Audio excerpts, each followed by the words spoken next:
paglalakbay ng inyong diwa. Pagsaksi sa mga pangyayaring hindi mo sukat akalain.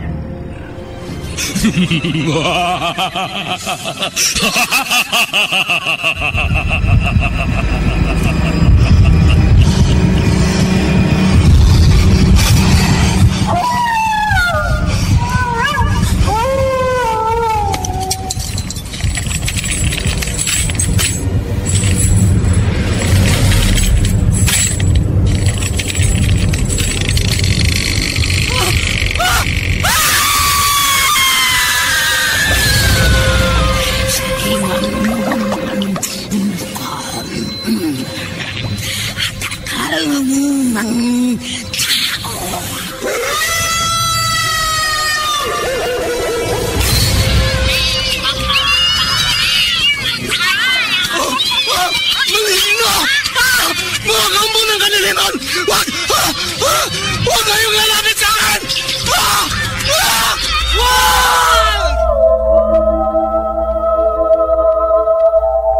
Mga kababalaghang hindi kayang tanggapin ng inyong isipan,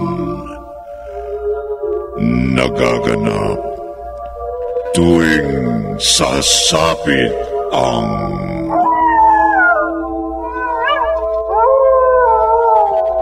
gabi ng lagi.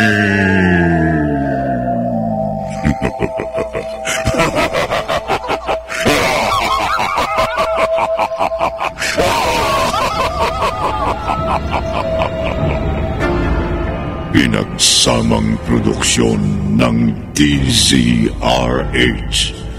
at Star City.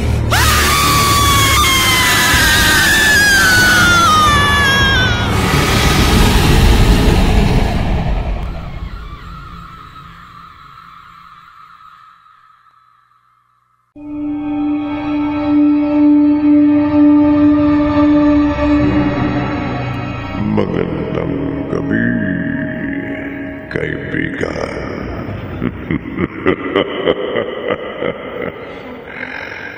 Kagabi, agad na ipinarating ni Doming sa pulisya ang pagkawala ng nakalibing na bangkay ni Hipolito. Gabi, habang naglalakad si Primo, may nakita siyang taong sumusunod sa kanya.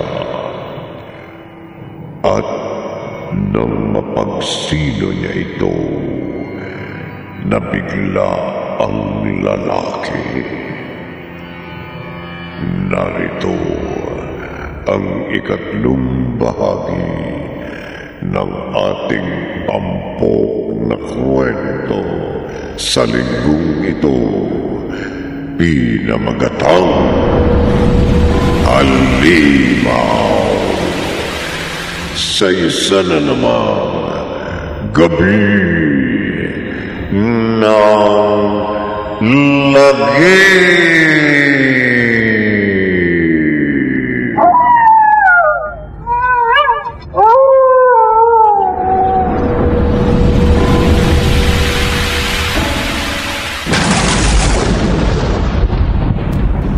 Ikaw? Madel? Ako nga. Bakit? Wala. Akala ko kung sino. Bakit mo ba ako sinusundan? Nakita kasi kitang nagmamadali. So naisip ko sundan kita. Saan ka ba pupunta? Namamasyal lang. Namamasyal? Oo. Sa ganitong lugar?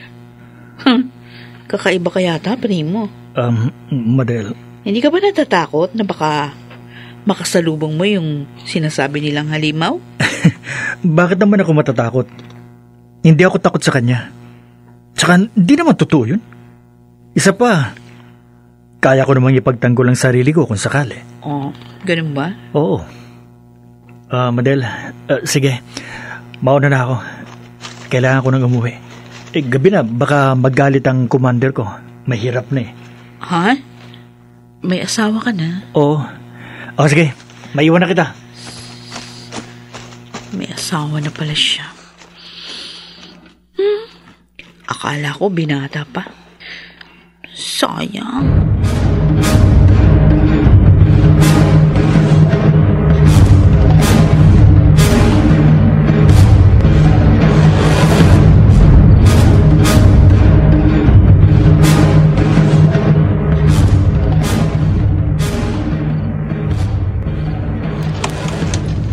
Primo, ay salamat naman ang umuwi ka na. Kanina pa ako nag-aalala sa'yo. Sabi ko naman sa'yo, di ba? Huwag mo akong alalahanin. Dapat nagpapahinga ka na. Hindi nga ako makatulog. Narito na ako. Halika na, matulog na tayo. Primo, sana naman kapag gabi na, huwag ka nang lalabas. Hindi ako mapakali kapag hindi kita nakikita dito sa bahay. Wala ka kasing tiwala sa akin eh. Malabong may masamang mangyari sa akin. Dahil hindi ko papayagan na madihado ako ng kahit na sino. Tandaan mo yan, Mina.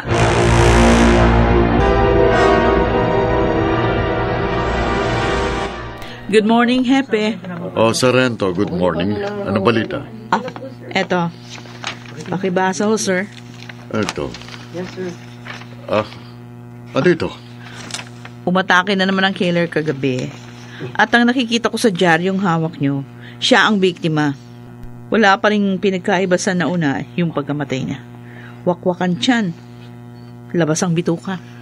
Hindi. Sir, tinitira tayo ng media.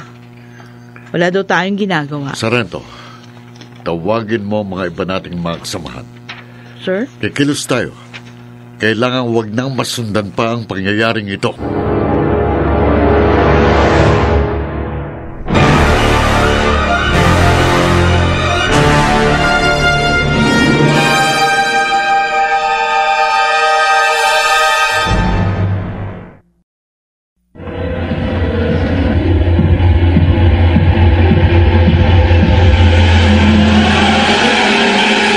Balikan natin ang kasaysayang tampok sa linggong ito sa isa na namang Gabi ng Lagim.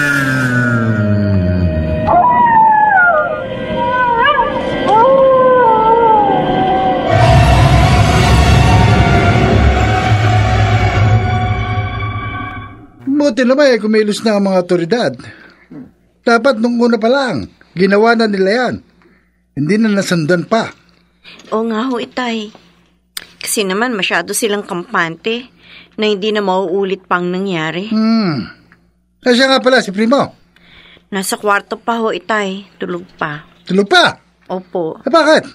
Anong oras na naman ba siya umuwi kagabi? Hindi ko alam dyan. Di ko na namalaya ng pagdating niya eh. Nagising na lang ho ako, nasa tabi ko na siya. Hindi ba siya nakinig sa'yo? Nung pagsabihan mo siya ng nakaraang gabi, umalis na naman ulit. Oo, Itay. Kaya nga sa pangalawang gabi, hindi ko na napigilan ng antok ko. Madali ako nakatulog. Ay, ganun ba? Oo. Ay. Oo. Bantayan mo yung asawa mo, ha? Opo. At huwag mong payagan lumabas kapag gabi na. May masyadong delikado.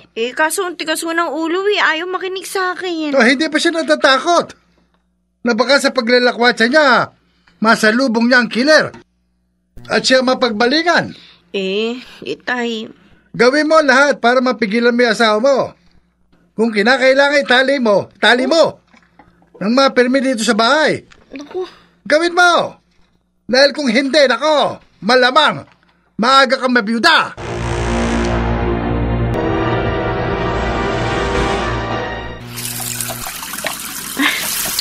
Dami nitong labahin ko.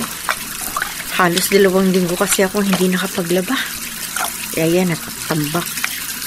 Buti pa, ibabad ko na muna itong iba para maalis sa mga nanikit na dumi.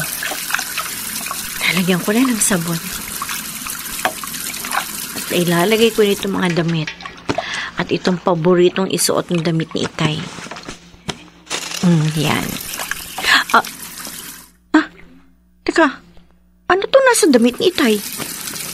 Kulay pula? Parang dugo!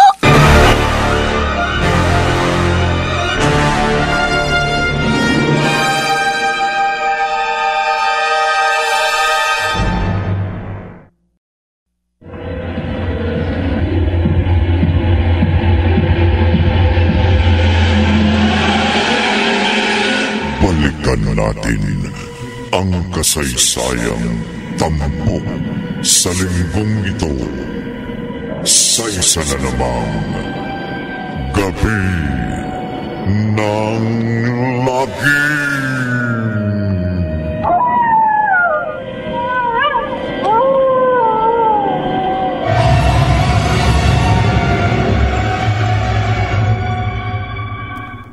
Anong sinabi mo? May mga dugo ako nakita sa damit ni Itay. Dugo? Oo, primo. Paano namang magkakaroon ng dugo yun? Saan galing? Abay, ewan ko. Hindi ko alam. Ay, teka, sandali. Oh, saan ka pupunta? Pupuntahan ko si Itay. Itatanong ko sa kanya. Ano? Mina, wag mo nang gawin yan. Ha? Uy, bakit? Ako na lang. Baka mapasama pa kung ikaw magtatanong. Bakit mo mapapasama? Tatanong lang naman ako. Basta wag ka nang makulit. Sundin mo na lang ang sinasabi ko. Ako na lang, ha? Sige.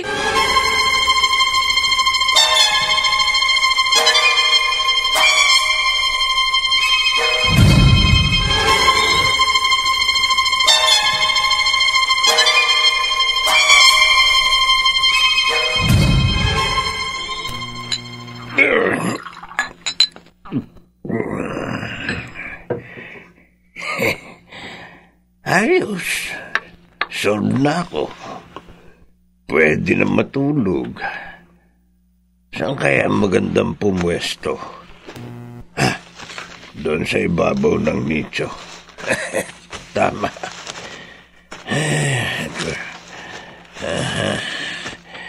Ito, dito.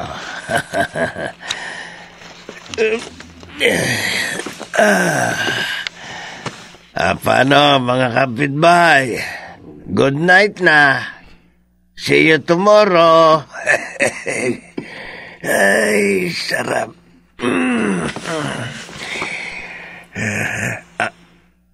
Ano yun? Parang may tao sa bandang yun. Bay, may tao nga. Teka't lalapitan ko.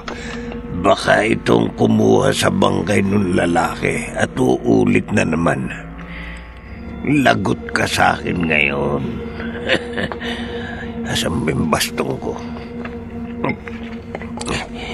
Kala mo makakaulit ka pa, ha?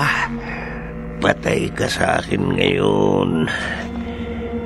Dahan-dahan.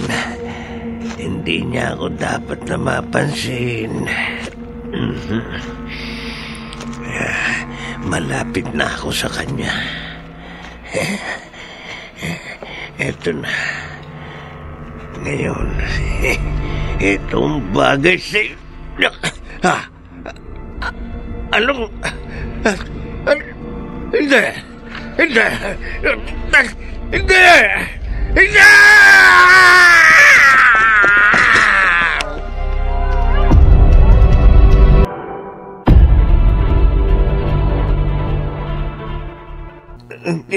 Totoo bang sinasabi niyo, Mang Doming? Oo, kitang-kita ko, magharap kami dalawa. Ganito lang ang distansya namin, no? Sandali, huwag niyong masyadong idikit ang mukha niyo sa mukha ko. Bakit? Kapalit tayo ng mukha. Pogi naman ako. Minimwista ko lang. Lasing kayo kagabi, hindi ba? Hanggang ngayon, amoy alak ka pa rin eh. Oo, pero hindi naman ako masyadong lasing eh. Kunti lang naman yung ininom ko. At malinaw na malinaw pa ang isip ko, Epe. Mang Doming. Maniwala kayo. Naaagnas na bangkay ang nakita ko.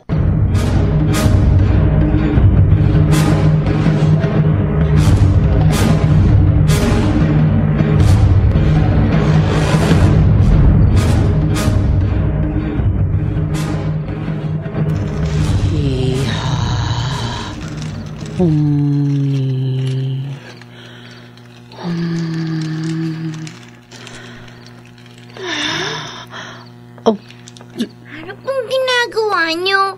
Jenny, anak. Ano yan? Bakit mausok? Ano po yung nilalagay niyo sa apoy? Ito ang magiging daan upang magbayad ang salarin. Po? Tumingin ka sa iyong likuran.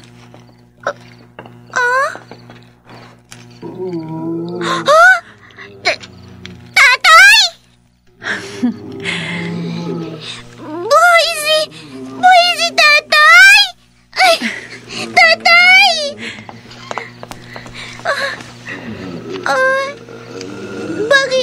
Bakit ganyan ang itsura niya?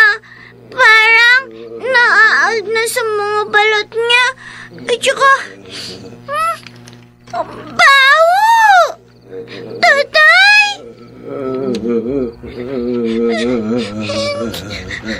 Tatay!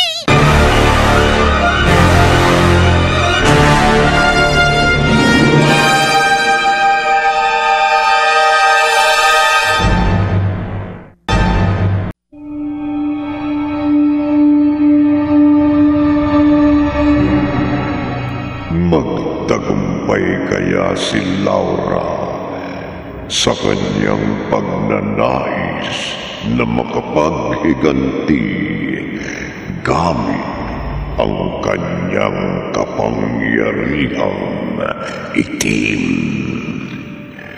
Pakinggan bukas ng gabi ang ika-4 na bahagi ng ating tampok na kwento sa linggong ito, pinamagatang Halimaw.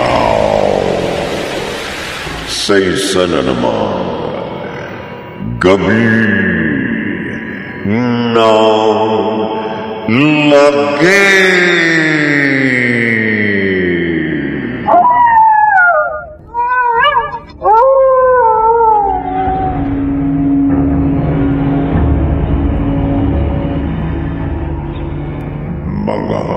Nagsiganap Maynard Landicho Jr., Phil Cruz, Bobby Cruz, Jeneline de la Cruz, Chiquit del Carmen Amor at Rosana Villegas. Naglapat ng tunog, temyong, sa musika ni Buboy Salonga. Supervisyong teknikal ni Bong Muyar at Eric Lucero. Isinulat ni Maynard Landicho Jr. at sa direksyon Leonel Benjamin. Gabi ng lagi.